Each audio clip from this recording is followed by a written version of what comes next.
Romologic, épisode 6. Ce n'est pas un rhum, mais deux rhums qu'on va découvrir. Les deux rhums, ils sont derrière moi là, comme d'hab. Donc un, c'est le Mathusalem, produit de Santiago de Cuba, avec une distillation plutôt de plantation dominicaine. Et ensuite, l'autre rhum, c'est le Sherman Reserve de Sainte-Lucie, qui sont pour moi deux produits absolument à découvrir dès qu'on commence à s'intéresser un petit peu plus au rhum. Ce sont deux produits, donc j'ai un Agnero, le Mathusalem, et le Extra, donc XO pour Sherman Reserve. C'est des produits que vous pouvez trouver facilement en grande surface parce qu'ils appartiennent à deux grosses marques. Mathusalem, c'était le concurrent du Bacardi, donc du coup on en trouve facilement en grande surface aussi, mais vous en trouvez facilement bientôt dans ma boutique. Et le Sherman Reserve, c'est vraiment mon coup de cœur, c'est vraiment un rhum super équilibré, plutôt sur une finition boisée.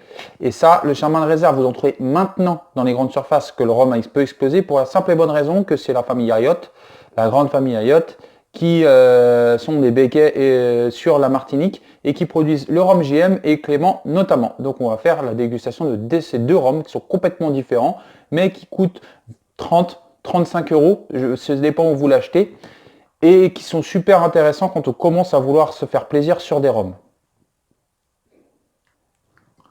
Donc tout d'abord le Mathusalem Agnero, donc c'est un produit qui est très coloré, c'est un ron plus qu'un rhum, un produit très coloré, pourquoi? Parce que du coup il va avoir des accents de caramel, de vanille, et du coup le ron est toujours beaucoup plus coloré et il est sur un jaune doré parce que c'est un Agnero. Moi je préfère l'Agnero.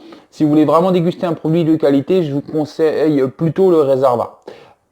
Ce rhum là, il y a eu un scandale dessus, c'est le rhum par lequel vient le scandale sur l'édulcoration, parce qu'en fait, entre la bataille des deux héritiers de la marque, il s'est avéré qu'il faisait vieillir un petit peu de vanille et des pruneaux dans les grands fûts qu'ils servent à la maturation.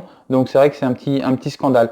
C'est un rhum qui est bizarre parce que en fait, Castro a nationalisé les distilleries sur Cuba, et donc le propriétaire de Mathusalem a dû s'enfuir sur Miami, alors que les autres fabricants, style Santiago de Cuba, pour une marque super connue, elle est restée. Donc Santiago de Cuba a eu une résonance énorme parce qu'elle a accepté la nationalisation de Castro. Mathusalem beaucoup plus tard, beaucoup plus rapidement aussi, parce que du coup cette histoire-là a un peu marqué les gens et ça a un gros succès aux États-Unis parce que justement c'est un rhum un peu anticastriste et du coup il a le succès aux États-Unis. Voilà, donc ça c'est pour le Mathusalem. Pour le Sherman Reserve, c'est un autre délire. Là, on est sur un rhum de Sainte-Lucie, très coloré aussi. Par contre, celui-là est très coloré, non pas parce que il est édulcoré, parce que c'est un extra old, et du coup, il est plutôt orangé pour un extra old, un petit peu plus foncé que le Agnero de Mathusalem, mais pas tant. Pourquoi? Parce qu'il est mélangé entre du pur jus de canne et de la mélasse. Sherman Reserve, c'est vraiment mon coup de cœur parce que c'est un rhum qui est vieilli à Sainte-Lucie, canne nouvellement créée depuis très peu de temps, fin des années 90, donc c'est pas très vieux pour un terroir de la canne. Et surtout, c'est un peu le renouveau des distilleries de Sainte-Lucie. Alors vous avez Sherman Reserve, vous avez Toz, vous avez Admiral Rouney qui sont de Saint Lucia Distillers, la marque.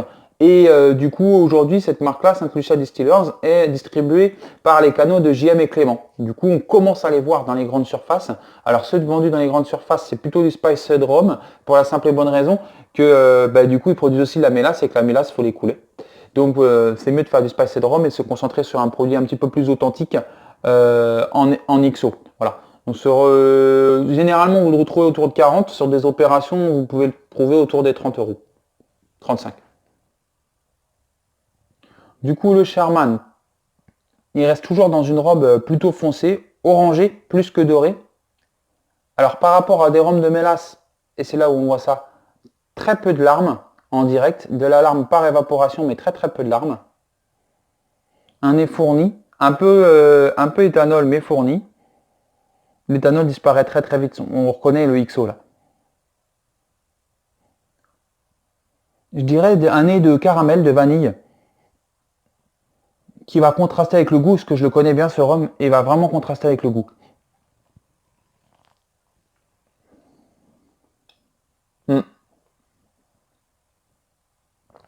on a une attaque en bouche caramel, mais très rapidement, il vient se muscler par du bois.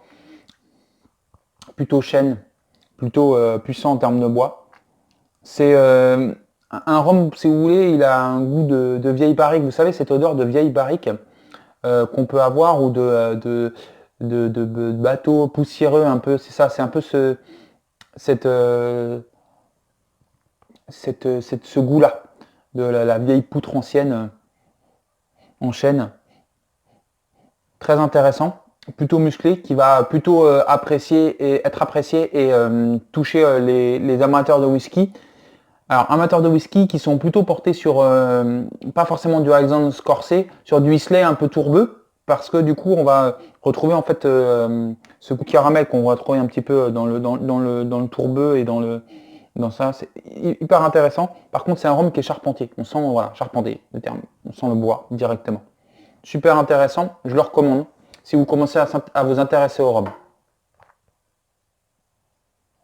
Donc le nez final, concernant le nez final, on retrouve, là au contraire, à l'inverse, on retrouve un aspect très vanillé, très caramélisé, et derrière pareil, c'est comme le goût, on va retrouver de la charpente. Dans le verre, on le voit la différence, il est paille par rapport, il est plus pas ce côté orangé en fait du travail du baril et du fût, parce que c'est un anéro, il est paille. Saint-Gemme a un rhum comme ça qui s'appelle le rhum paille, c'est avant le ambré. Voilà. Sur ce rhum là, on est vraiment sur un rhum paille. Et ce qui est vraiment, vraiment témoin de ce rhum-là, c'est les arômes de café.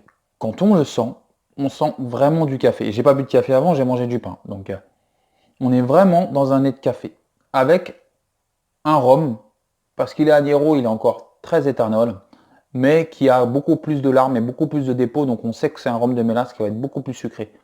Par contre, on met son nez comme un sac de grains de café.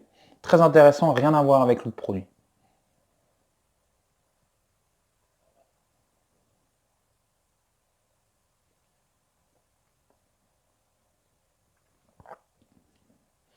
C'est un rhum Tina, strictement rien à voir. Alors, c'est un rhum rond, souple, on sent la mélasse dans l'aspect. Il est très très rond comme rhum. Et pareil, c'est pas du café, mais c'est du jus de café en fait. On a l'impression qu'on a filtré ce rhum-là dans un sac de café. C'est super surprenant. Un caramel très léger, très fin, rien à voir avec du toffee. Et après, cette espèce de fruit cuit qu'on va retrouver, un peu comme le Porto, vous voyez, pruneau quoi, vraiment cet aspect vin cuit. Et puis un nez et une bouche très en harmonie puisque le café qui prédomine. C'est là où c'est le plus intéressant. Et ouais, on va ajouter des notes de tabac. Notes de tabac et de café. Donc voilà. Ça, c'était pour la découverte des deux rhums, Sherman et Mathusalem. Ces deux rhums-là, 35 €, franchement, je vous avoue. Voilà. Si vous êtes habitué à la casquette du Haberbourg, du Talisker, essayez ces rhums-là. Ils sont disponibles sur des Leclerc, sur des Auchan. Ils sont bientôt disponibles sur mon site. Mais n'hésitez pas à tester à l'aventure pour des événements. Voilà. Parce que c'est quand même 35 €. Mais ces deux rhums-là, si vous commencez à découvrir le rhum, à suivre mes vidéos et à vraiment apprécier ce nouveau produit et que vous voulez approfondir la découverte sans forcément vous ruiner, Sherman Reserve et Mathusalem.